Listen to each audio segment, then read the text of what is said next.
and welcome to Geek History Lesson. I'm Ashley Victoria Robinson. And I'm Jason Wonderful Inman. Welcome to your Mind University, the place where we're going to tell you about classical figures in the great pantheon that sometimes may be a superhero that dresses up in the red, white, and blue. And that is who, Ashley? That is the wonderful, the iconic, the feminine Wonder Woman, Diana Prince of Themyscira. That's right. Themyscira. Themyscira. If you guys have been like living in a cave somewhere, maybe you don't know that there's a giant Wonder Woman movie coming out, and it's pretty awesome.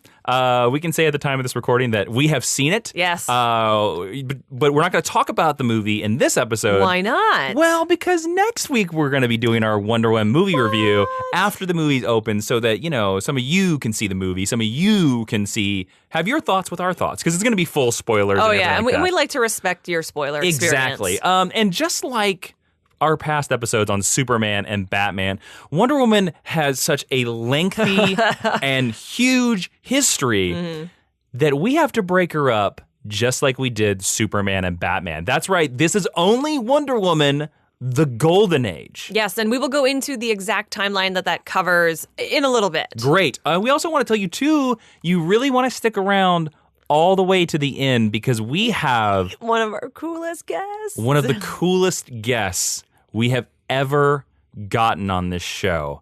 Ashley, do you want to introduce who that is, or should I introduce who that is? I will give her an intro and you can say her name. How about we split it up? Oh, you're gonna make it even more difficult. Okay, sure. She is, for my generation, for children of the 90s, the definitive Wonder Woman, still playing the role till this very day. Susan Eisenberg, the wonderful voiceover actress. Yeah, she was the voice for Wonder Woman in Justice League and Justice League United, Superman, Batman, Apocalypse, Justice League Doom, Injustice, Injustice 2, and the DC Universe Online. So she's pretty wonderful. She is a wonderful woman. And she has played Wonder Woman. So, of course, we had to have her on our first Wonder Woman episode. But enough of this jibba-jabba. Let's move on into the 10-cent origin, which is the first part of our podcast. But before we get to the 10-cent origin, I'm wonderfully skipping ahead. I believe we have some excellent listeners out in the Mind University that have suggested this lesson. We have a minefield of TAs for this week's lesson, including Shadows of Ash, Still Brave Love, Gene S., Sam Martinez, ASDFGHJKLPQWER, Alexis N. Bowen, and Tree Branchy. Thank you so much for requesting Diana Prince Wonder Woman episodes. And thank you, Tree Branchy, because now you're going to send us into the 10-cent origin, which, as I said before, is the first part of our podcast where we give you the Cliff Notes version, everything you need to know about Wonder Woman. So when you want to impress your friends right as you're walking into the Wonder Woman movie, you can be like, hey, guys, I know all these details, and I got it from Geek History Lesson. Yeah, it's true. Okay. Ashley, take us away. So she is, of course, Princess Diana of Themyscira, a very famous DC Comics character. Her first appearance was in All-Star Comics number 8 in October of 1941. So she's an old lady. She is a 76-year-old beautiful Amazon. She's a member of the AARP. She is, yes, definitely. She was created by William Moulton Marston with inspiration from various women in his life that we will definitely be touching on, and artist Harry G. Peter, which I cannot believe is his real name. Her most famous alias is, of course, Diana Prince, which she has adopted in her civilian identities. Beginning in the Golden Age, she is an Amazon and a demigod, although we're not going to touch a lot on the demigod stuff / touch on it at all because that doesn't happen until the modern age of comics. Got it. We're going to focus on her as an Amazonian princess and as a secretary and, you know, what all that means. Great. Her team affiliations and partnerships have included Steve Trevor, the Justice League, Batman, Superman, and Wonder Girl. And her abilities include superhuman strength, speed, durability and longevity, flight, skilled hand-to-hand combatant, a lasso of truth, a shield, indestructible gauntlets, and an invisible jet, as it was renamed during the Linda Carter TV series. And is that when it became a jet from a plane? That is. We'll touch on that a little bit in our history lesson. And, of course, she has famously been played by Linda Carter, Susan Eisenberg, and Gal Gadot. Yes. And that's your 10-cent origin on Wonder Woman. Yes, and that we jumped a little bit out of the Golden Age there, but it's okay. It's all right. Wonder Woman's so big. Yeah. We gotta talk about her. All right, let's move into the Meet Cute, which is our section that we stole a term from romantic comedies, where we tell you where we first met Wonder Woman in our lives. Yes. So, Jason, I'm curious if this is going to be one of your standard answers. Where did you first meet Wonder Woman? What do you feel is my standard answers? You are a Wizard Magazine man. Listen, Batman the Animated Series showed me everything. Hey, man. No, we both have tropes in our origin stories. Wonder Woman's really tough because it's just like Superman and Batman. I kind of wonder. I don't know why I said it that way. I love it. I kind of wonder if I just kind of always knew who she was. I feel like she's always been just such a huge part of our zeitgeist. Superman, Batman, and Wonder Woman, I really feel like I knew who she was before I read any comics of her. Now, I first became aware of who she was, actually read one of her adventures, was a comic book. Back in the day, Walmart, which was one of my prime sources of comic books, would have these 10 packs of comics for like $5. And that was back in the day, of course, when comic books cost like $1 to $1.50. Those good old days. You would see 99-cent comic books all the time. Yeah. Usually they were the young reader comic books. Doesn't matter. Yeah. But anyways, so you could buy these packs, and the packs were it was usually DC. Marvel didn't do this for some reason, which is I always thought was weird. Because they were broke at the time. No, this is early 90s, so Marvel was doing just fine. So it would be like random. So that was like the first way I read Man of Steel by John Byrne. But it'd be like issue 3. And then it'd be like The Justice Society of America by Mike Parobeck, which I've talked about in the series. Yes, you have. Like that's where I discovered that was in these packs. And then I remember some issues of Wonder Woman were sneaking in there. And some of them were the George Perez Wonder Woman issues. That's a good run. And the first one I can remember, I cannot tell you the issue, but Wonder Woman, like Cheetah's on the cover or something like that, and like Cheetah's like going at Wonder Woman. I don't know. That could be like thousands of Wonder Woman comic books for as far as I'm concerned. But anyways, it was a Cheetah versus Wonder Woman issue. Yeah, and it was at night. That's what I remember. Sure. But from there, I've read a bunch of Wonder Woman. I've read the New 52 run. I've read George Perez's run. But Wonder Woman, a lot of her adventures that I've read were when she's with the Justice League. So there you go. How about yourself? So I first met her in the Justice League show. I mean, yes, I knew who Wonder Woman was. I'd seen her because you knew who she was. Exactly. Yeah. But that was my first real encounter with her as a character was when that series came on because I was mostly reading Batman stuff. And she didn't appear in any of the issues that I picked up. And it's not like it is today where there is a ton of kid-friendly and then specifically female-friendly stuff that was very accessible before these series of cartoons came along. So yeah, and I loved that even though she's definitely a supporting player next to Batman and Superman, she can definitely stand her own. Like they're the leaders of that show, but she doesn't take any crap from them. Nice. So yeah, that's my meet cute. Great. Let's move right into the History 101 of Wonder Woman in the Golden Age, where our teacher Ashley is going to hop into the way back machine and travel back to 1941. And also, she's going to tell us what time periods this lesson takes place in. Yes. So this lesson is probably going to have a little bit more publication history than we normally touch on because I think it is really important to understanding particularly this Golden Age incarnation. Sure. So typically, the Golden Age of comics is considered to be between 1938 and 1950. So that's what we're working at. We're working in 1941 to 1950. So only about 10 years of comics is what we're going to cover. It doesn't go all the way to the 61 or 62 where the first appearance of Barry Allen is? So, see, that depends because the 38 to 50 is what publishers, if you're making a grand generalization, would cover.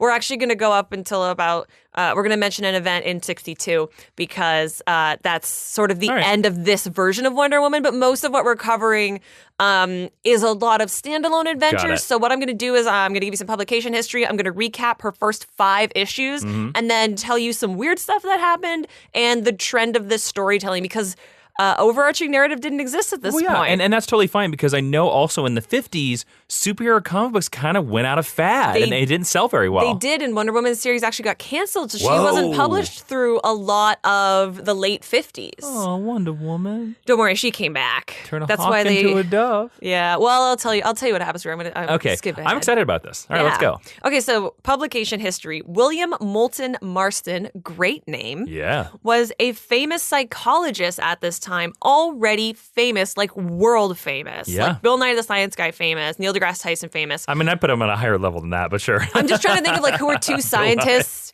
but who are two scientific figures, that are known in popular culture. And he was famous for inventing the polygraph or the lie detector test. Yep. He struck up an idea for a new kind of superhero, one who would triumph not with fists or firepower, but with love. So he's like kicking around this idea of like, I don't know, like maybe I'm gonna write a superhero. And then he was telling this to his wife, Elizabeth, and she said, quote, fine, but make her a woman. Was he English?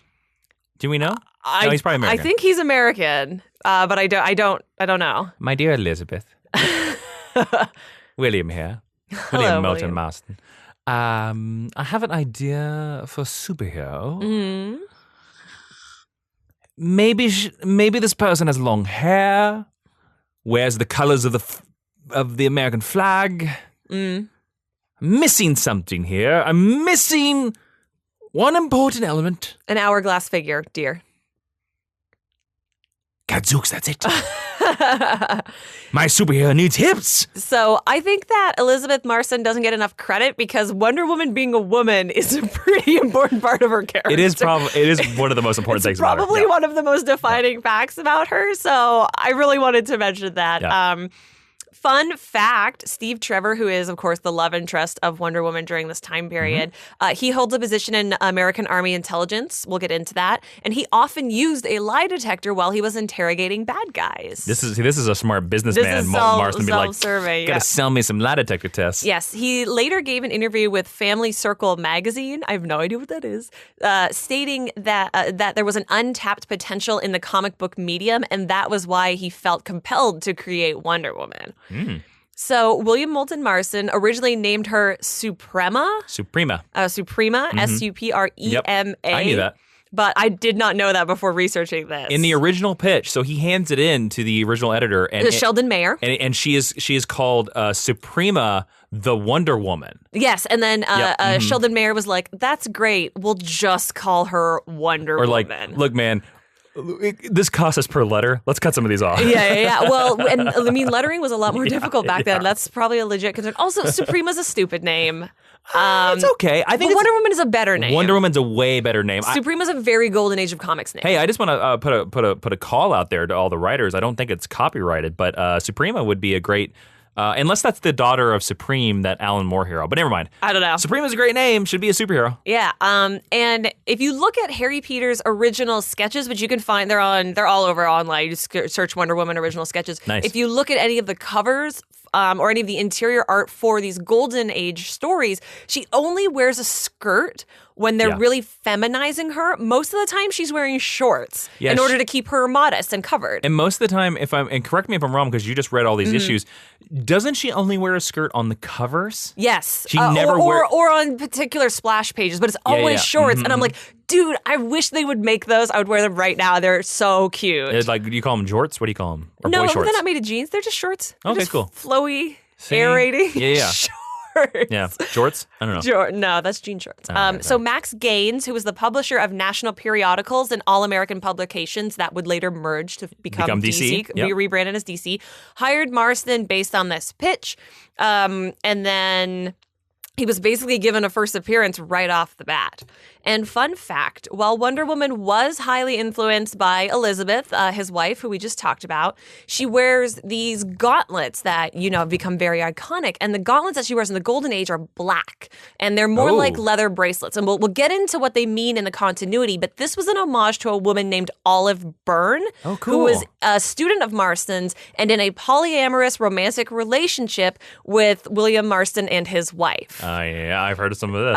Yeah. If you want to know more about that, I'll recommend a book that you can read at the end. But the gauntlets are specifically an homage to her, and I think it's really kind of sweet that they existed to this very day. Although they've evolved a lot since then. Well, like all superheroes. Exactly. Marston then wrote in American Scholar when reflecting on his creation of Wonder Woman that not even girls want to just be girls so long as our feminine archetype lacks force, strength, and power. Not wanting to be girls, they don't want to be tender, submissive, peace-loving as good women are. Women's strong qualities have become despised because of their weakness. The obvious remedy is to create a feminine character with all the strength of Superman plus all the allure of a good and beautiful woman. That's a good pitch. Now, there are parts of that statement that you're like, well, that sure was the 40s, that like a good woman is submissive. But I think that the whole idea of making a character like Superman, but who is distinctly feminine, is one of the most important parts of her and has lasted to this very day. And it's pretty cool that in the 1940s, there was a creator out there who wanted to do that for all of us. Yeah.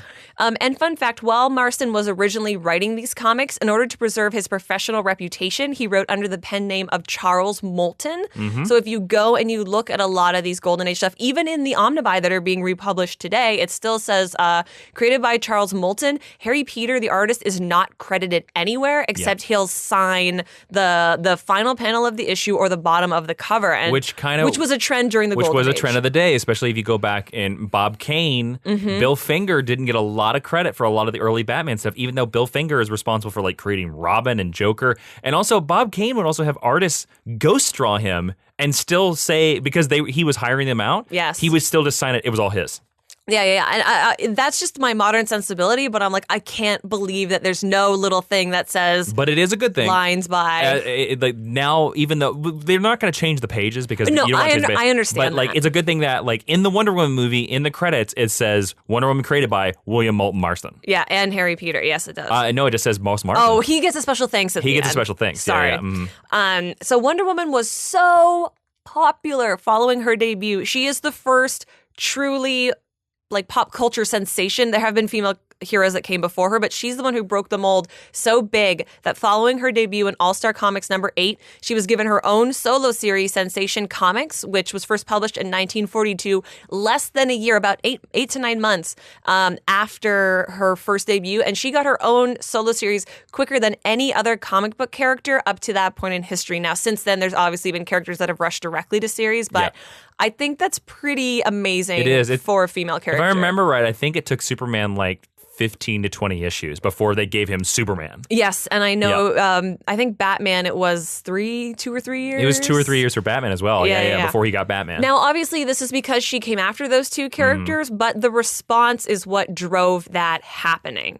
But we'll get back to Wonder Woman in just a minute. Now, let's talk about this. Friends, it's time for us to give a shout out to one of our mad sponsors that keeps letting us make this free podcast just for you. And that sponsor is Dollar Shave Club, or what some might call the smarter choice. Now, if you're like me, you go to like Target or Walmart or all those stores out there, and you see all these insane razors. Like they look like they're space shuttles and they're phasers from Star Trek. You don't need all that, guys, because Dollar Shave Club will conveniently deliver to you all the razors you need right to your door. It's an amazing life hack. I mean, come on, who wouldn't want to get a knock on the door and you get some shaving razors? Am I right? And also, when you sign up very early on, they're going to send you some of their special Dr. Carver shave butter. Now, this butter is way better than normal shaving cream. It makes an insane difference. Now, for a limited time, new members can get their first month of the Executive Razor. That's their super simple, awesome razor, with a tube of their Dr. Carver shave butter for only $5 a month with free shipping. And then after that, razors are just a few bucks a month. So no more going to the store and looking at crazy razors. It's just simple and right at your door because it's a $15 value for only $5. And in your first month box, you get an awesome weighty handle, a full cassette of 4 cartridges, and a tube of their shave butter. There are no hidden fees, no commitments. Cancel anytime you like. If you don't like it, you can send it right back. And you get this offer exclusively at dollarshaveclub.com/lesson. That's dollarshaveclub.com/lesson. Now back to the show. All right, so now it is time to jump into the fictional history of Wonder Woman, which is what I know you all showed up to this Golden Age lesson for. Like I said, I'm going to recap Wonder Woman's first 5 issues for you. I'm so excited about this. They're kind of amazing. I'm going to be honest with you. I have never read Golden Age Wonder Woman beyond her first appearance. So I had never read it before researching this episode, and I was lucky enough to get the first volume of the omnibus. I think the Golden Age Omnibus. Yes, we're going to talk on this a little bit later, but I think of the Golden Age, I think these ones are the best. Okay, cool. Personally, all right. So let's start with All Star Comics number 8. This is, right. of course, your classic origin of Wonder Woman. She is a baby golem made out of clay by Hippolyta, whose name is given the French spelling, which is Hyppolte. But I'm assuming everyone still called her Hippolyta because that's what Anglos call her, because Hippolyta wanted a baby so bad. But, the Amazons were made to woo men and to bring love to the world, and they lived on this amazing island. And during that time, this is the only time I've heard Diana's name ever explained, although I think it's fairly obvious if you know anything about Greek and Roman mythology. It is an exact homage to the Roman goddess of the moon and the hunt. In Greek tradition, she's called Artemis. In Roman, she's called Diane or Diana. And I think this is, because she's a powerful female. I did not know Diana and Artemis were in the Roman Greek names. I did not know that. They are, And Apollo just gets to be Apollo in Roman But see, that makes a lot of sense, especially being a child of the 90s comics, that when they replaced Wonder Woman in the 90s, they called her Artemis. They invented a new character called Artemis. Yes, exactly. Exactly. I also think it's ironic because in the New 52 Azzarello and Chang series, she fights Artemis. She fights Artemis a lot in the 90s. And like kicks her butt. Artemis is a ginger. Yes. They also explained why they wear the bracelets. So remember I said that Wonder Woman has the gauntlets, but they're like these weird black leather cuffs. So the Amazons live on Themyscira because Hippolyta lost the battle to Hercules, and Hercules enslaved them. And then she led a revolt, and they were free, and they moved basically away from the realm of men because Hercules led men, and men suck. So they wear these leather bracelets. It's true. And when you turn 18, you go and do a ceremony in this temple, and they light the candles and they burn the incense and they put the cuffs on you as a reminder of their time in bondage and to never let a man bind them again. Yep, I knew about that. Which is going to become a plot point. Let me ask you this. At this point, and I don't know if this is in your lesson, do you know what Wonder Woman's, and they might not have explained this in the Golden Age, do you know what Wonder Woman's gauntlets are made of?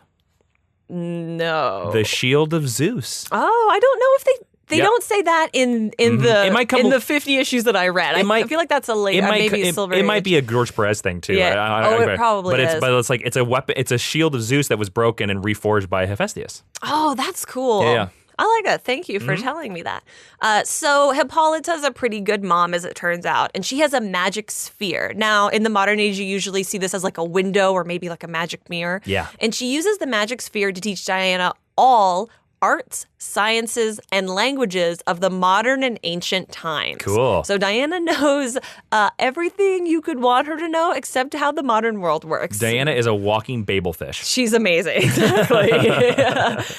So they use it to spy on the world of men to make sure that they don't have to interfere. And that's how, and they're looking in their little glass window, they see Steve Trevor, who is, quote, the most valuable man in Army intelligence, end quote. And they see that he's being captured by these two Germans named von Storm and Fritz, which I think are the best names for German officers by Americans ever. Sure. They just call them Fritz. They don't even care. And he's flying in his robot plane, which is a big deal because the robot plane is what is going to win the Americans the war. Now, this was taken... This is World War II This as well. is set in World War II as World War II is going on. So, like, it's definitely an American power fantasy, but I think you should give a lot of leeway to it and understand that this was to help people cope.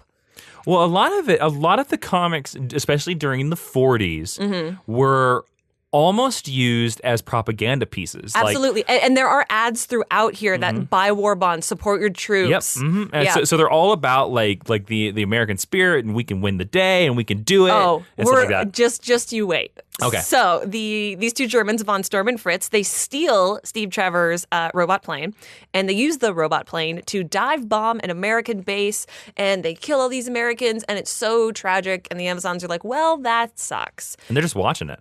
They are just watching it. It's Okay. They don't have TV. It doesn't happen anywhere close to Themyscira? No, Okay. It happens on an unspecified American base. They're zooming with the sphere. Okay, yeah. Zoom and enhance. Yep. Diana, throughout this whole issue, I wrote this many times in my note. They draw her like Betty Davis. Yeah. Betty Davis was very famous for the shape of her eyes. Diana's eyes are very heavily lidded. I think it's an aesthetic of the time, along with the kind of bouffant hairdo that she has. But I actually think the way they draw Hippolyta is like much more beautiful. Okay, all like right. Hippolyta's the most beautiful Amazon of the Golden So you're Age. saying Diana is the ugly duckling of Themyscira here. I'm just saying Diana's mom is hotter than her. That's all I'm saying. Diana's mom is hotter than her. Got it. So in the wake of seeing these poor American bases and poor American soldiers be destroyed, Hippolyta appeals and prays to Aphrodite and Athena, who of course goddess of love and beauty and then wisdom and war. And they appear before her and they tell her to send her greatest Wonder Woman, which is a title that they use to refer to their warriors, to send their greatest Wonder Woman with Steve Trevor, who is washed up on their shore by this time, to protect, quote, America, the last citadel of democracy and of equal rights for women, unquote. Da, da, da, Which I think is a very da, heroic da, da, and generous look da, at da, the da, United da, States. da, da. You're welcome, world. But this is the thing that Jason was talking about. Like, this is, the propaganda bleeding into pop culture. And maybe if you were a little girl in 1940s, this was what you were looking for. But it sticks out like a sore thumb for modern readers. Well, let's just. The interesting thing about it, and this is something that I think modern people, I would say, especially post 1990, we have, I would even say maybe post 1980, although the Cold War might have dipped into this a little bit.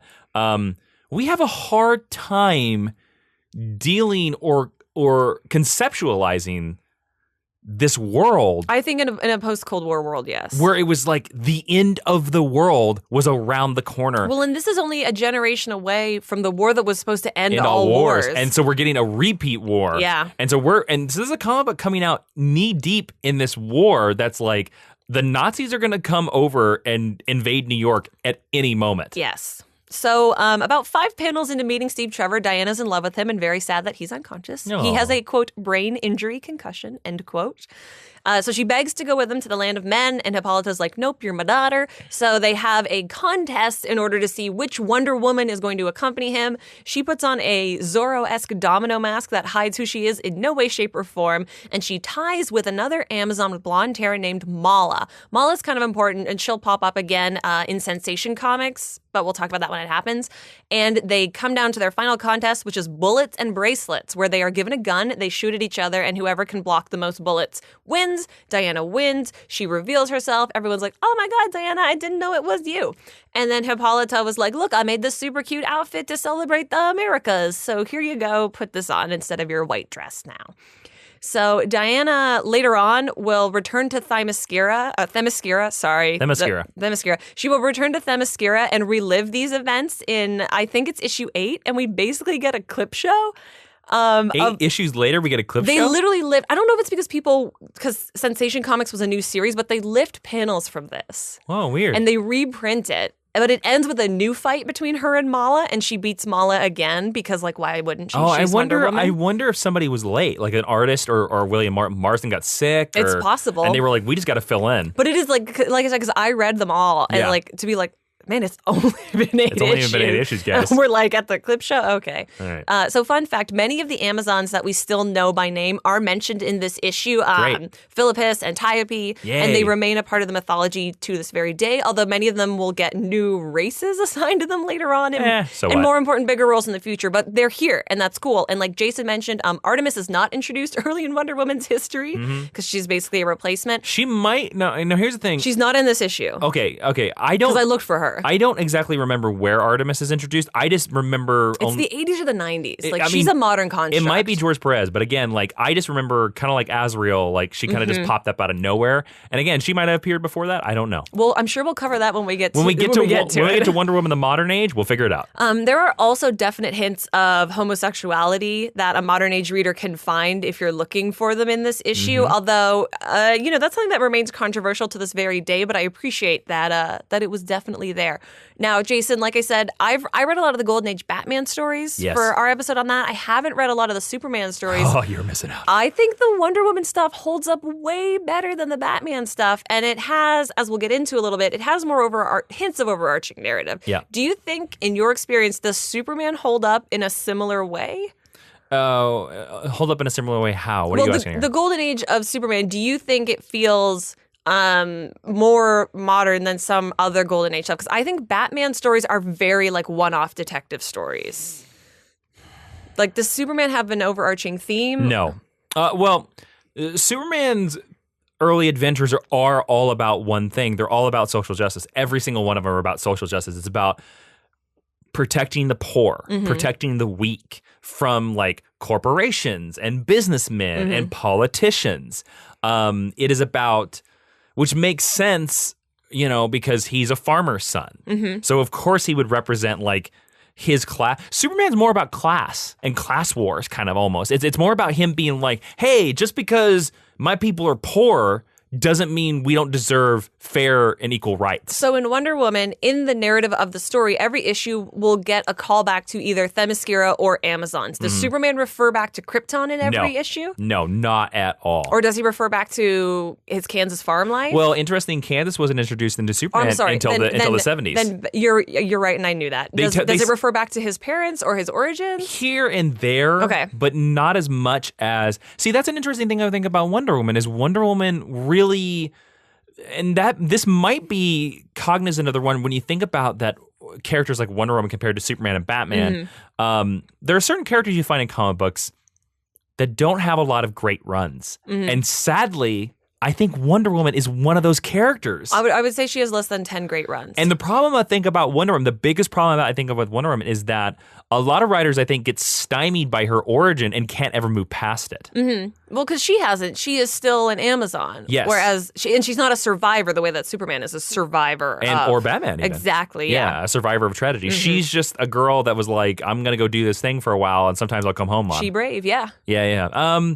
No, Superman, it's interesting. I think the Superman things are best to read to get an idea of how people felt at the end of the recession going into the war. Interesting. I think it allows you a very street level look into what living in a major American city might have been like. And I feel like Wonder Woman is a look at how we were all supposed to behave at the height of the war, or as it was ramping up and becoming more real. I mean, it kind of sounds like from every little bit you've told me so far that Wonder Woman is really about like, hey, this is actually how we should treat everybody. It is. Yeah. But it's also, this is, you reader, you should go and do something about this. Great. Because Diana would. Cool. So let's talk about Sensation Comics #1.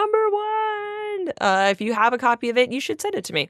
So this is the first introduction of... CGG Sleaze Slabbed? Or... Yes, please. I would love to own this. It's expensive. Okay. This is the first appearance in the introduction of the Invisible Jet. Oh, baby. Although at the time it was referred to as a transparent plane. It is not called an Invisible Jet until the Linda Carter television series. Well, just made of transparent aluminum, if you know that reference. That is correct. Uh-huh. It is transparent aluminum.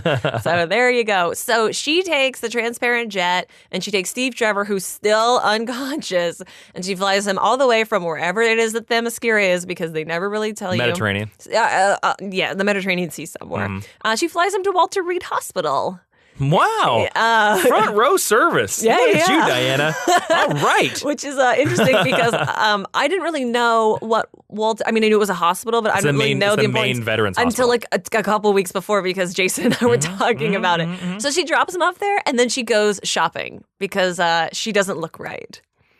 So while she's out shopping, she's accosted by gangsters. So she beats up some gangsters and throws their cars into buildings. Then they shoot guns at her, so she does her bullets and bracelets. And every time she does bullets and bracelets, she has a line where she's like, I don't want to play bullets and bracelets now, guys. Like, it's a game to her, I guess. She gets noticed by a producer of a traveling sideshow, so she becomes an actress in order to make money doing bullets and bracelets so that she can build a life for her and Steve when he wakes up. Does she wear the Wonder Woman costume when she does the bullets and bracelets? She does with the Zorro mask, yeah. With the Zorro mask? Well, because it's not quite a domino. Like, it's a piece of fabric wrapped around her head. It's a Zorro mask. Then this Diana's a flirt. So there's no indication for how long she's an actress. It's probably 8 panels. Right. Then she returns using her earnings to go and find Steve Trevor, who's still unconscious. This is a pretty serious injury. They took him to Walter Reed. He's in a bad way. He's bad. So as she's walking up the steps to Walter Reed, she sees a army nurse with glasses who looks exactly like her, and she is sobbing on the steps of the hospital. So she comes up to her and she's like, "Who are you? Why do you look like me? How can I help you?" And the nurse is like, "My name is Diana Prince. And my fiance, who I'm in love with, just got deployed to South America, and I don't have any money to go marry him and have a baby. So Diana of Themyscira gives Diana Prince all the money she just earned and said, 'I'm buying your identity, give me your clothes, go to South America.'" So Diana Prince hops on a plane, goes to South America, and then mails Wonder Woman a thank you letter at the end of the issue. Look, we're like halfway through. Look, I don't want to make this podcast topical, but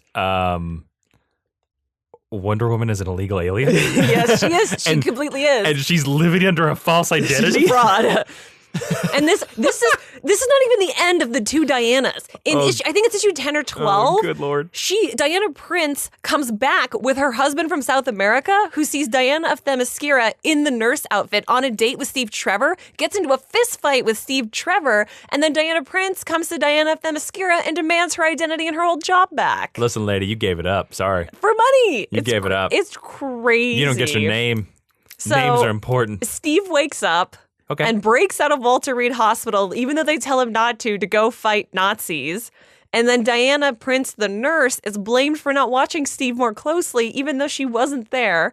Steve Trevor crashes another jet out of the sky, and Diana saves him by using the robot controls in her transparent plane. And she lowers a rope ladder, puts her knees over it, and hangs upside down like in the Batman 66 movies. Ooh, cool. Catches him out of the sky on a ladder while doing bullets and bracelets at Nazis. I'm acting it out for no one who can But guys, I don't want to do bullets and bracelets in the sky. I don't want to play bullets and bracelets right now. That's the voice that I imagine. So she kills all the bad guys with bullets and bracelets, but luckily, Diana had her mom look up the location of another secret base, and she just calls her through the use of telepathy, and so they go there. They go to a secret Nazi base. Steve poisons everybody. So we're back in Europe now. In the Nazi base that they land on with gas, including a guy in the foreground who looks suspiciously like Hitler. All right. And breaks his leg while doing so. Steve breaks his leg. Got it. Not while Hitler. poisoning Not Hitler's the leg. Nazis. All right. Good. I was concerned about Hitler. Well, it's just equal opportunity saving. Wonder Woman and Diana Prince become romantic rivals in the final issue of the panel because as Diana Prince, she can't get Steve to go on a date with her because he loves Wonder Woman so much, and she's just the plain Jane. Oh, so he doesn't know. He's an idiot. But he doesn't figure She got glasses. He don't know. But the nurse followed him to the European theater, and he doesn't figure it out. No, Wonder Woman followed him to the European theater. But wouldn't Diana Prince also be in Europe trying to date? Does he go back to America for dates? He's not supposed to be in Europe. They go back to America at the end of the issue. All right. Yeah, because he'll get an office. And then he sees Diana Prince. Yeah, they're globetrotters. So that's it. That's Sensation Comics #1. That's a lot. That's a lot of time. This is like 6 months, a year of time. I know. Like I said, the coloring, and it's the products of the time, never changes. This could all be within an hour. For all I know. Things moved. You know how that your grandparents are like, things were slower and simpler back then. Not in comics. Nope. No, they were not. They were way faster, guys. We're lazy. Yes. Sometimes you take a whole comic issue for a fight. Sometimes a whole comic issue just has one conversation. Yeah. Good Lord, they didn't screw around. No, not at all. I like their comics better. So here's Sensation #2. Oh Lord. Diana. I'm tired. Diana. When I say Diana, she's the nurse. Okay, when great. I say Wonder Woman, she's the hero. Great. If that helps. All right, that does help. Diana and Steve are kidnapped. She is hogtied, which will happen every single issue from here on out until the 70s. And he is hogtied and gagged by Gestapo agents. They are together. They are interrogated and tortured by Dr. Poison. Ooh, now, yeah. Dr. Poison is a Nazi bad guy with an ugly green costume and ugly green goggles who uses poison and gas to get their way. Initially, look at the art. This is a man. Okay, I was going to ask you that. However, at the end of the issue, it is revealed to be a woman. We'll talk about that, which leads to the character that you will see in the Wonder Woman because Dr. movie. Poison is in the movie. Now, can I ask you a question real quick? Because Yes. you read this issue.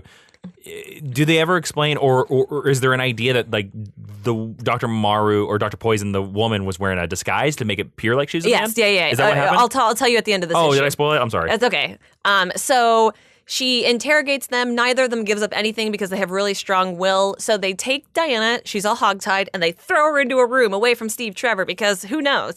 And then, luckily, like she had her handbag with her clothes in it, so she changes into Wonder Woman.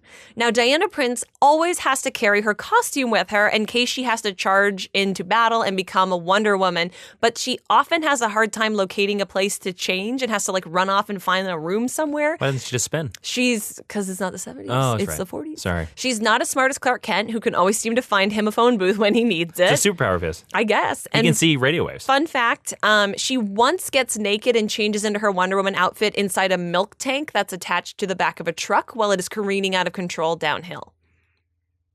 Well, see, that just shows me her skill that she was able to jump into this thing while it was she was thrown into it by gangsters as Diana and then changes into Wonder Woman. That's less impressive. Inside of it. That's less impressive. Because she's trying to uncover she's trying to uncover a milk racket that is seeking to take the nutrition away from American children. Ashley, during the It's war, an entire propaganda piece for the milk industry. you could only buy milk at certain days. Milk's disgusting. You're un-American. That's true. So Dr. Poison, meanwhile, tells Steve Trevor her entire plan, which is to contaminate the American military's water supply using Reverso. Well, what is Reverso? I'm so glad you asked.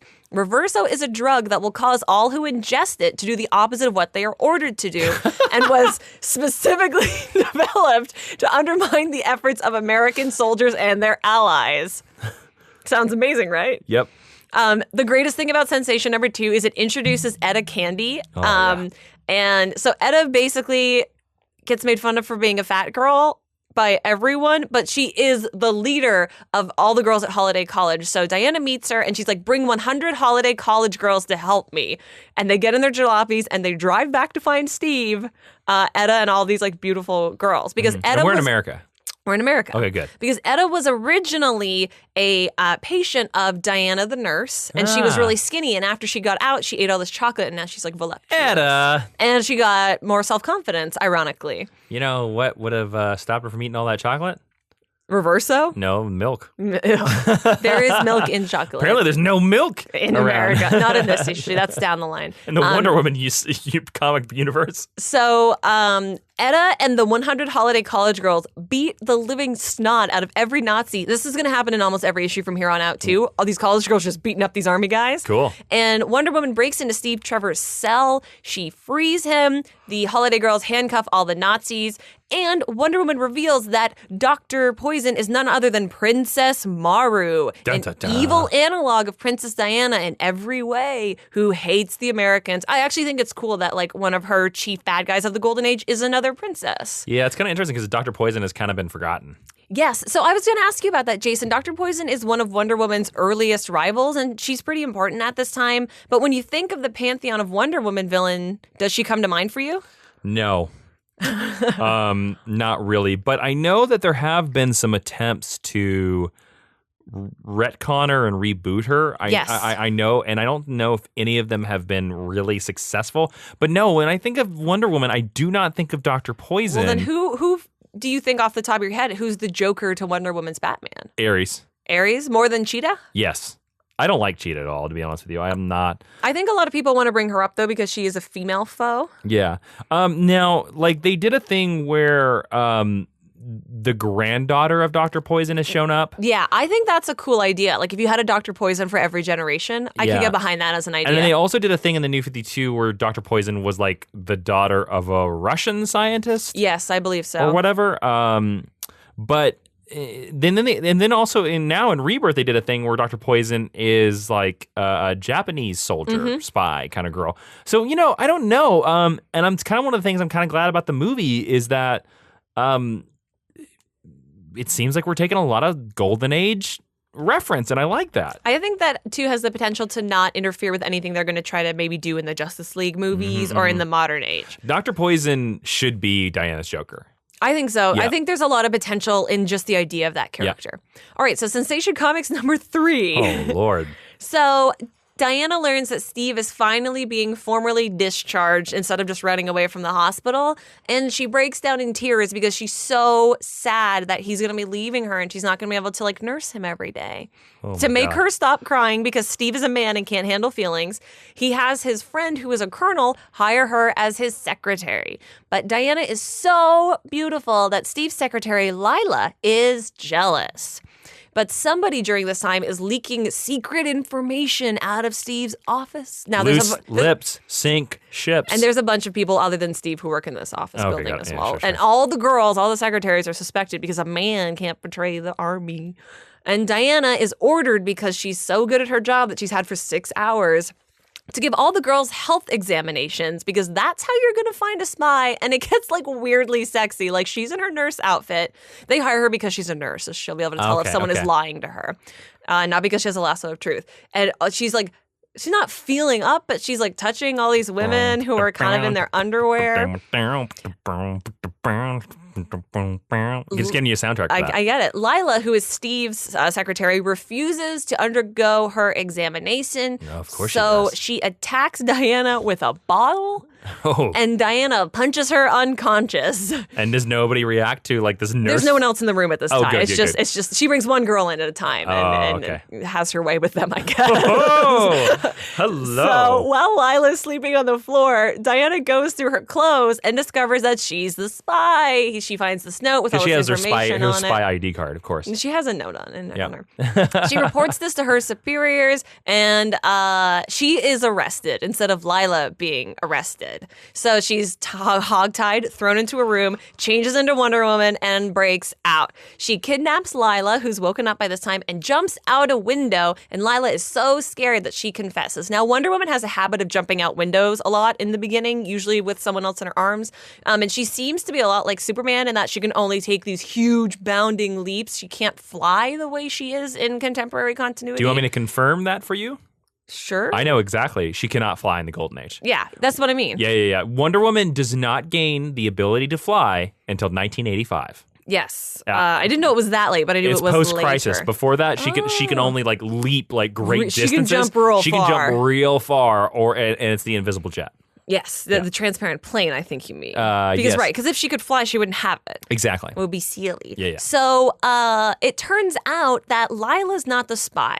But Lila has a little sister who looks exactly like her named Eve. A lot of twins in this story. And just go with it. Eve is actually the spy because she fell in love with a Nazi agent and accidentally revealed all this classified information to him.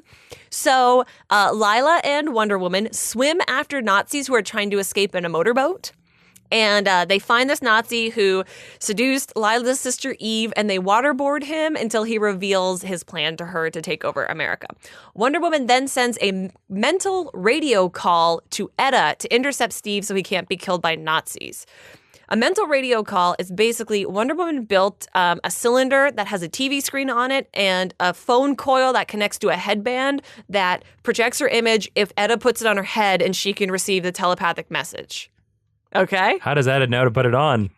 She just checks in every once in a while. Etta just has to constantly be wearing it. I guess. That's not very practical. Yeah, so she's like, come and bring the holiday girls and like save the day. So Wonder Woman rescues Steve from literally being crushed by Nazis.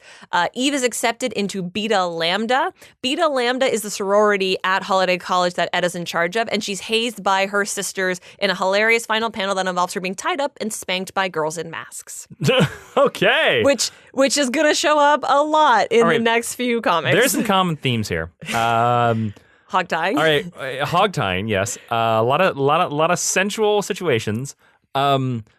This holiday college seems like a school that you go to vacation Yeah. because it's called a holiday college. They don't seem to be doing anything. It's not spelled the same way. It's HOLLIDAY. It's a last but still, name. anyways. Yeah.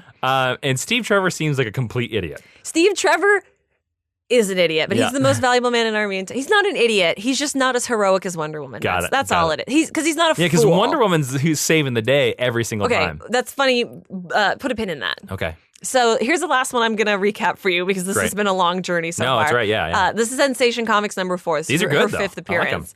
So Diana decides that she's going to make Steve jealous by talking to him about how great her boss, his best friend, this Colonel guy, is. Because Steve won't date her because he loves Wonder Woman. Oh, come on. Steve tells Diana about a string of government girls who have been murdered and that she needs to be careful. Wait a minute. All right, so here's okay. So Diana's like, all right, I'm gonna make him jealous. So Steve, this Colonel guy is so great, Steve, and he's like, Diana, all these girls are being murdered. That's his response. Yes, Steve has really, really bad social skills. Diana, I don't know if you know, but you work for the government, and all these other government secretaries have been murdered. That's pretty much how it goes. I'd watch your tone. Steve's a little murdery in this issue. I'm not going to hold on. So Diana, of course, takes it upon herself to investigate the number one suspect, who is a German baroness. Ooh, all right. And this baroness is going to become an ongoing adversary for Wonder Woman throughout the Golden Age. And Does she have a name? The German baroness. That's it? Okay, good. She's usually referred to as the Baroness. Okay. And she often gets a Scooby-Doo level reveal toward the end of an issue where the bad guy is unmasked and turns out to be her. Yeah. It's pretty great.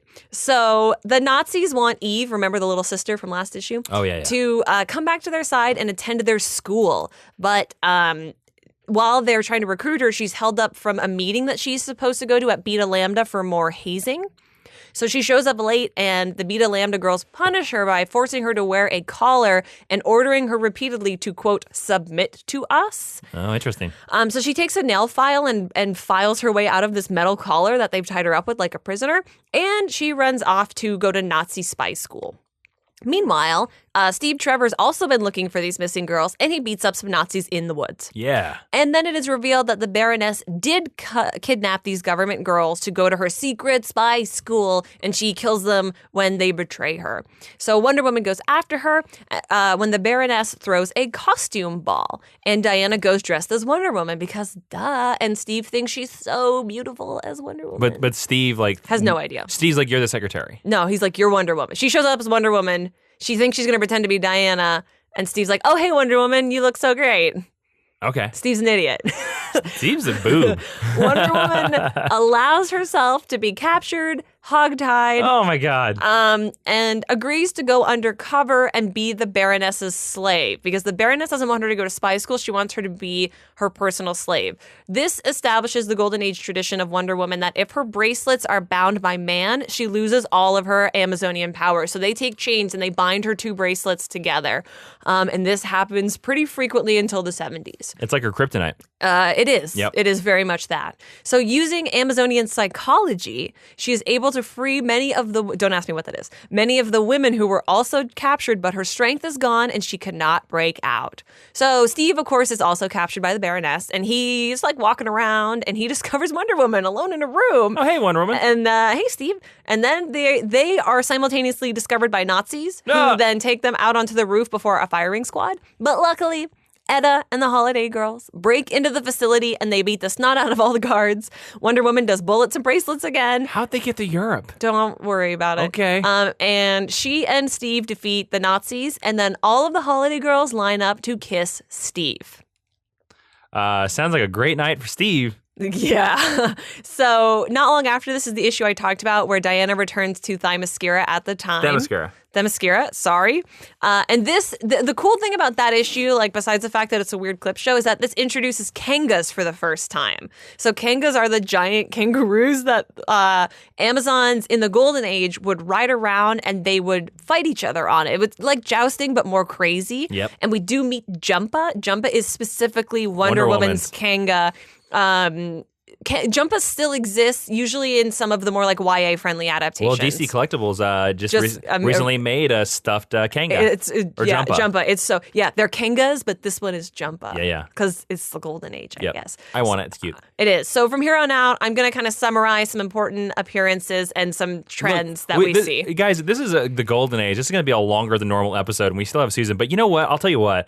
I think going through these Golden Age issues were so fun that I don't care that this is a long episode. I thought about summarizing 10, but it seemed too long. Don't cut anything else out. Let's just keep rolling. Okay, this is a fun time. So in Wonder Woman number 6, which was published in October of 1943, because Sensation Comics ends and then they rebranded as Wonder Woman. They renamed Sensation to Wonder Woman. Basically, and they renumber it. So in Wonder Woman number 6, which is a couple years later, we meet a character called Priscilla Rich. Jason, do you know why Priscilla Rich is important?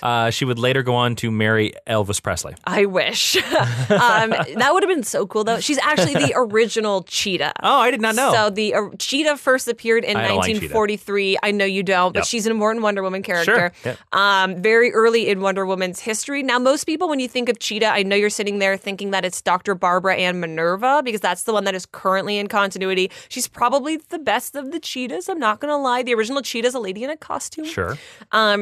But Barbara Ann Minerva is not introduced until the Bronze Age in Wonder Woman Volume 2, Number 7 from August of 1987. And we'll get to that in the next... next 2 episodes or so. Yeah. But yes, so there are actually like 5 cheetahs, but the original cheetah originated in the Golden Age. So, the original Cheetah. Yes, that was a great sentence. I'm so sorry. Most of Wonder Woman's Golden Age adventures have her thematically protecting women or saving women who can't save themselves from peril, and then giving them the social or physical skills in order to save themselves. So it's very much, like teach a girl to punch and she'll punch her way out of danger from here on out. And it's usually, I was trying to do the teach a man to fish thing. It's usually because none of the men want to help her. Help Wonder Woman? Help the women. Okay. Whoever the her is in the story. Like, Steve is usually like, these government girls is getting murdered, but I'm not going to do anything about it, but you should watch your back. So then Diana goes off and tries to save the day. She also does work as Steve Trevor's aide as Wonder Woman. So whenever Steve is going somewhere on a mission, Wonder Woman shows up to help, and she always does the heavy lifting, and it's always her who saves the day, and he always gets the credit. Although, to the great credit of William Moulton Marston and whoever else was working on the scripts, editors, whatever, there was always a panel, it's usually the second or third to last panel of the issue, where he's speaking to a crowd and they're saying, "You're so amazing, Steve. How did you do this?" And he goes, "No, it all belongs to my beautiful angel, Wonder Woman." Does he call her Angel a lot? He does. That is something that is still being used in current continuity. Greg Rucka is using it a lot in his run. They use that in the Wonder Woman animated movie made by Bruce Timm. Like, Steve Trevor calls her his angel. Yes, he calls her his angel because I believe the first time he sees her, she kind of comes, she jumps down, and she's Halo. And they sort of do that a little bit in the new movie as well. They definitely do. But so I appreciate that even though everyone is trying to give Steve the credit, like, he knows he's a schmuck, and he's like, "No, it wasn't me. I'm so sorry." Mm-hmm. She spends pretty much every issue until the 70s, like I said, being tied up by bad guys. Sometimes she's tied up by vines and tentacles, depending on where the story is set, which is weird in and of itself. From time to time, she can use her ability to speak to animals. That is something that is established in the Golden Age. Cool. And she's usually able to call a bunch of like familiars to her side in order to beat up Nazis. All right. Although there is an issue where she's tricked into believing that she's a dog and she wears a dog costume. Golden Age. I want to assume it's supposed to be like an answer to Catwoman's popularity, but I don't know. They were like, "Dog girl." Well, it's interesting because at that time, Catwoman was only called the Cat. Oh, that's true. And she was a jewel thief. But I don't know. It's weird. Like, you can go find this panel is really famous if you Google it. Like, she's wearing like a dog costume, brown dog costume. I think it's the Baroness is there, and she's like, "Look, bark for me, dog." We all have things in our lives we regret, and that is what Wonder Woman regrets. Yes. There's also heavy commentary on gun violence and the current American political state during this time because, it's a time of war and they were pacifists creating the story. Wonder Woman has been held up as both a pacifist and feminist icon for this reason. And I just thought that was interesting because the TV show Arrow has dealt a lot with gun violence recently, and Supergirl is obviously making political commentary. So it's an interesting way that Wonder Woman has been doing these things from the beginning, and now they're bleeding over into more pop culture. And it's also very interesting, especially since now Wonder Woman has become this character in the DC universe that kills, that Batman and Superman don't have a problem with killing. Yes. So it's very interesting that she's all about peace and violence, but now she's like, "Look, if I stab you with my sword, if you're a bad guy, so what? You deserve it." Yeah. It's a little bit of the modern sensibility. Now, during the Golden Age, Wonder Woman does not cross over with any other contemporary superheroes. Neither do any of the rest of the heroes. Until she joins the JSA. Although this is specifically because William Moulton Marston did not believe that she would ever follow anyone else's lead besides Steve Trevor, and that she was better in a solo capacity. Although in All All-Star Comics, when she returns to it, Wonder Woman joined the Justice Society of America, and William Moulton Marston threw a giant fit in the DC offices. Good. Because he did not believe that Wonder Woman would ever let a man lead her or that she would ally with other superheroes. And then the big thing that ends the golden age of Wonder Woman is the Flash number 129 from June of 1962. Oh. Because that is when she is, with a lot of other heroes, shunted off to Earth 2. This is where some of the JSA stuff comes in. And this is it's a Jay Garrick Flash. Yes. Okay. And this is the beginning of her, quote, Silver Age life. Okay. Some people want to equate it with when Donna Troy first appears, but Donna Troy doesn't appear until 1965, which I think is well into the Silver Age by that point. I agree. Because Donna Troy is held up as her protege. Yeah. So most people would consider for Wonder Woman 1962, even though in the grander scheme, the Golden Age did end before that. After that is when her mythology changes a little bit and her themes, the thematic themes of her story change because we get new writers on her for the first time ever. So that is your history of Wonder Woman, Golden Age. So A lot of bondage. A lot of bondage, yes. Right. It is funny because some of it has definitely remained. Yeah. Until the modern age. So shall we go into recommended reading? Yes, let's go to recommended reading, the place where we're going to give you books that if you are so curious about Wonder Woman, the Golden Age, you can go read them. You go check them out, geekhistoryLesson.com/recommended reading. We have a full list there. And if you click on those books, we'll take you right to Amazon and you can pick up those books and a little bit of percentage of your sale comes right back to the Mind University. Yes. So if you liked the publication history part at the beginning of this lesson and you think that they sound like crazy, amazing people who created this crazy, amazing character, there's a great nonfiction book that you can pick up called The History of Wonder Woman. I bought it for Jason. It's a straight up biography of Marston. Yeah. It's great, but through I would say mostly through the lens of what led to Wonder Woman. Yep. So pick that up. And then DC is amazing. They're publishing all this great Golden Age bound together in a lovely omnibuy. So you're going to want to pick up Wonder Woman, The Golden Age Volume 1 and Volume 2. They have some outstanding Darwyn Cooke art on the cover. Yep.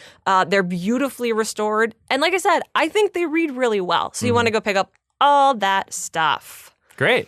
All right, now let's move into our discussion. Yes. The part that we've been waiting for, Ashley. Why don't you introduce us in? All right, so we are going to talk to the wonderful, the beautiful, the incredibly talented Susan Eisenberg, who has played Wonder Woman in Justice League, DC Universe Online, and the Injustice games that everybody knows and loves. Thank you so much for joining us on Geek History Lesson today, Susan. My pleasure. Thank you for having me. So my first question starts at the beginning. When you learned that you were going in to read for Wonder Woman for the first time, did you take any inspiration from Lynda Carter, who was probably the most iconic Wonder Woman of the time? You know what? It wasn't in my consciousness to do that at that point. I mean, I hadn't really, as much as I grew up with Lynda Carter because she was the voice and the embodiment of the character when I was younger, I wasn't geeky about that stuff. So it's not like I held her close and then went in with the sense of her when I went to audition. And the truth is, the first audition was just, at my agent's office. The second one, I had to go to Warner Brothers, and I met Bruce Timm and Andrea Romano. And Bruce gave me the picture of her. So it's not like he handed me a picture of Lynda Carter and said, okay, do your thing. Oh, that's cool. It was the picture of what we know Diana to be from the Justice League. And they were very clear about how they wanted me to voice her. And so, I didn't grab from Lynda Carter's portrayal. I mean, not that she wasn't definitive, but I didn't borrow from her to do what we needed to do for Justice League. Do you remember any more of the audition process? Like, did they ever do something where they had you read with Kevin Conroy Batman or Superman as well? No, they didn't. And in fact, I think they would do that if it were a theatrical release. And then I think they would want to test the chemistry and if it's on screen and do they look good together and blah, blah, blah. But with us, no. I mean, honestly, we got so incredibly lucky that our vocal cast for Justice League blended as beautifully as they did, because it really felt like we'd known each other for a really long time. And that stuff you can't conjure it. It's either there or it's not there. But no, I remember going by myself to Warner Brothers and having to read for Bruce and Andrea. And, the stakes were really high because it was Wonder Woman and it was an animated series. And they were really clear on what they wanted. Like I said, they gave me direction and wanted to see how I took the direction. Can she take the direction kind of thing? And I guess what I did was okay because, a couple of weeks later, I got the call. Now, does anything come to mind as a favorite episode or a moment that you got to perform in Justice League? There are too many because it was 5 years. But I mean, not to say that there aren't favorite episodes. I mean, this little piggy I always talk about because I got to, do that banter thing with Batman and kind of have that fun little sizzle. Once and Future Thing, because I just think it's such a perfect episode with everything in it, the music, the story. I mean, I just loved it. I mean, the first episode, because it's like, there you go. There you get the introduction to the character. I felt like when she was leaving Themyscira to go to a man's world. I mean, all of that was just, it's a joy to be able to have something that juicy to play. Now, how has voicing Wonder Woman changed over the years? Because you've been lucky enough to make a mark on Wonder Woman in this amazing Justice League series, but also you've now been more recently voicing Wonder Woman as a villain, basically, in the Injustice series. It's true, Jason. You do not lie. Yeah, I know. And it's. I'm telling you, it was really weird to play her that way because that's just so not my tendency to want to voice her like that. But that's the job, right? And that's the vision. So for the story. She's definitely badass in Injustice 2. And there's not that sense of camaraderie, obviously, with the other cast members. It's a different ballgame altogether, but it's also, like I said earlier, it's just a different vision of her. And as an actor, that's my job. It's people pay me good money to make their vision come off the page, if you will. Is there anything that you like better about the kind of work that you get to do in Injustice? That's interesting. Well, I mean, there is something fun about being that haughty and don't F with me kind of character. I mean, Justice League on television was on Cartoon Network, and this is like a far cry from that. So there's something really freeing about doing that and having the fun to do that. But, I got to do a little of that with Justice League. So, it just, what, you guys, it's just all fun. Like you get to go to work and you get to be Wonder Woman. And I don't care what project it's in. It's a pretty good day. I mean, that's the truth.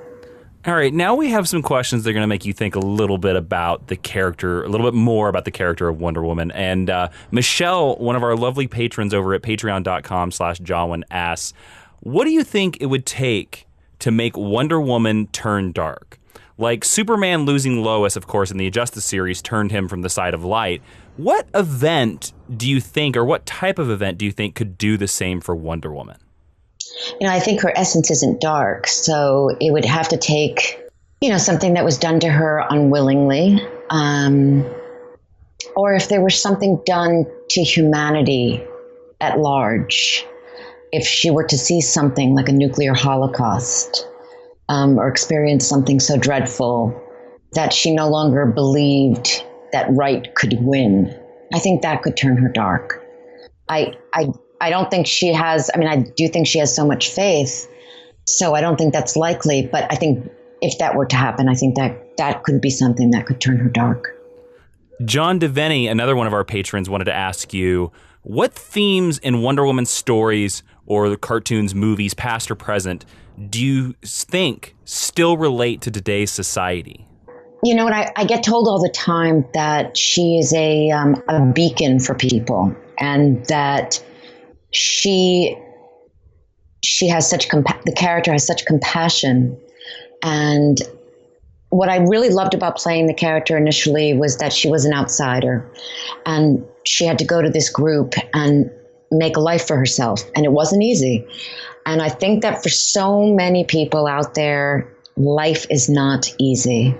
And I think they need, and we need, beacons. And I think that she has done that so bravely in so many of her creations, you know, whether it's in the magazines, the comic books, Justice League, and I think it'll be huge in this movie, in the Wonder Woman film that's about to be released. But I think that still resonates, that notion of being an outsider and being a woman in a man's world, being new to the group at the Justice League, all of that having to acclimate and finding your way. And she does it, and she does it heroically. So I feel, and this is just me, I feel like that resonates hugely for people, because I've been told by so many people how she has been their strength through really dark times. Now, for many people, myself included, you were my very first introduction to Wonder Woman. So I wanted to know, how does it feel to have made such an indelible mark on the most iconic female character? It's extraordinary. I mean, there's nothing like it. It was a job that I got very early on in my career, and I feel like I was given this tremendous, it's a privilege to voice her. And I feel like I was given this extraordinary gift back in 2001. And I still keep getting this gift known as Wonder Woman.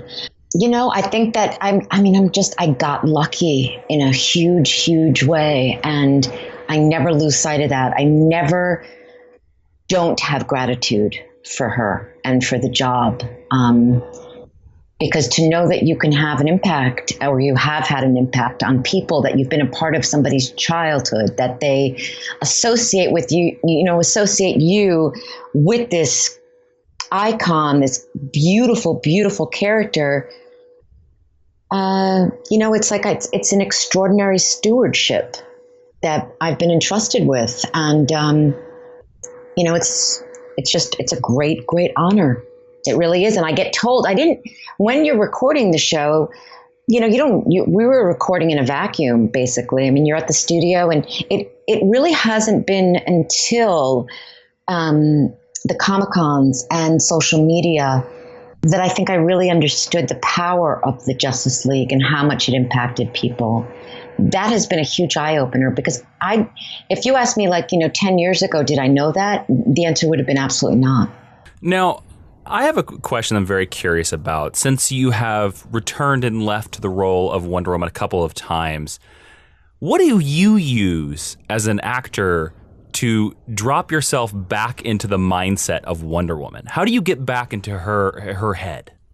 Well, she's never far from my head. And it's funny that you said I left the role. I never left. It's funny because, as an actor, you either get asked or you don't get asked. And it's really, people ask me all the time, well, why didn't you do it for that project or that project? We have no control over that. That they often go in different directions. They want to try something else out. They want to try a celebrity out. They like somebody else who's maybe younger, or it's a hipper Wonder Woman, whatever. I mean, there is no hipper Wonder Woman, Susan. That's but they have their reason. They, in quotation marks, they have their reasons, and so it's sweet that you would say I left, but I never left. But the truth is, she's never far from me, because when I played her for 5 years, all I need to do is conjure that Diana up, and she's right there. I mean, all I need to say is "Great Hera," and I'm right there. Yes. If I say, if I in my head talking to Superman and tell him I'll meet him in the Watchtower, I'm there. And, it's not like I don't have a script. It's not like I don't have a director. It's not like I'm just put in a room and somebody says, okay, go do it. I do have a script. I do have a director. I often have an image. And in Justice, she looked very different than Diana from Justice League. CU Online game. I mean, there's a whole nother team there in place to tell you, to give you parameters and say, okay, this is what we're looking for, and now go ahead. And, to be perfectly frank, I mean, it's not a huge stretch for me to do this. It's like I'd love to say, well, I have to go away for weeks at a time and get into character. It's like, no, she's just crazy and lovely and wonderful, and she's right there. Because of your answer, I'm now going to tell people that we've literally had Wonder Woman on our podcast now. Yes. Susan, this has been an amazing pleasure to talk to you. Where can our listeners find you on the internet, and do you have any future projects that they can check out? I do have a future project. It's an animated movie, but I can't talk about it yet, so that's kind of a drag. But I think people will love it, and it's a great character. It's not Wonder Woman, but it's an amazing character. The Justice League is having a reunion in Denver at Denver Comic-Con, and that's the last week of June, first weekend of July, and hopefully they will film it so all the Justice League fans out there can see the League reunited on stage with Andrea Romano, reading from some original scripts from the show. So I think that'll be really special. And people can find me if they'd like to follow me on Twitter. I'm at Susan Eisenberg 1. On Instagram, Susan Eisenberg 21. And if they just want to chat or see what I'm up to, they can go to my website at susaneisenbergvoice.com. And that's it. Well, thank you so much for talking with us about Wonder Woman. Thanks for inspiring us all to be wonderful women. And thanks for telling us where we can find you all over the internet. Could we, before we say goodbye, could we hear you say Great Hera just one last time? Okay, you ready? Great Hera. Amazing. Chills. And that was a wonderful, amazing conversation. Wow. Sensational. Thank you so much to Susan Eisenberg for joining us here on Geek History Lesson. Guys, go follow her on Twitter because she is awesome and amazing, and she truly is a real Wonder Woman. Yes, absolutely. All right, let's move into the final section of our podcast, the Teaching Tweet, where in 140 characters or less, Ashley will tell you her thoughts on Wonder Woman: The Golden Age, and you can go find this tweet on our Twitter account at GHL Podcast. Golden Age Wendy. Kinda kinky. Pretty strong, rides kangaroos, Betty Davis eyes. Kind of a beat poem kind of thing there. Well, I was going for a 40s feel. All right, cool.